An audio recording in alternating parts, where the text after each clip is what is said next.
প্রতি বছর চৈত্র মাসে আমরা এই শীতল পান্তাটা খাই।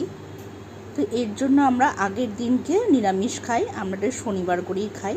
তো আগের দিনও আমরা করে নিয়েছিলাম সজনের ডাল, আলু পটল ভাজা, আলু পটলের তরকারি করেছিলাম, আর করেছিলাম ভাত।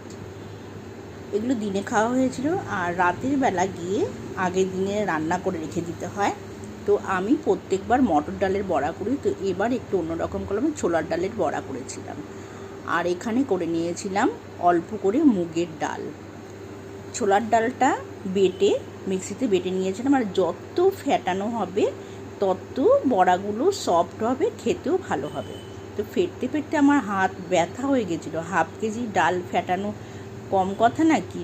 তো যাই হোক, এবার কড়াতে বেশি করে তেল দিয়ে দিয়েছিলাম, আর ওই ছোলার ডাল বাটাটার সঙ্গে দিয়ে দিয়েছিলাম লবণ, হলুদ আর কাঁচা লঙ্কা কুচি দিয়ে বড়াগুলো দেখো আমি ভেজে নিচ্ছি। আমার এই বড়া ভাজতে অনেকক্ষণ সময় লেগেছে।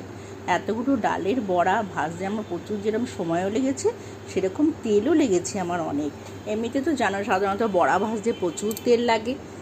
তো কার কার এই ধরনের নিয়ম আছে, যারা শীতল পান্তা খাও আমাকে অবশ্যই কমেন্ট করে জানিও যে কারা কারা এরকমভাবে করে নিয়ম করে খাও।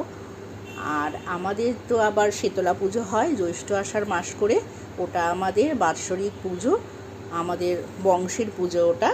তো যাই হোক, আমার কথা বলতে বলতে একটু ভাত হয়ে গেছে, ডাল হয়ে গেছে, আর এই ভাতটা ঠান্ডা করে তারপরে জল দিতে হয়। তো ভাত ঠান্ডা হয়ে যাওয়ার পরে জল দিয়ে দিয়েছিলাম, আর মুগ ডাল আর বড়া ভাজা, এই ছিল আমার শনিবারের খাওয়া।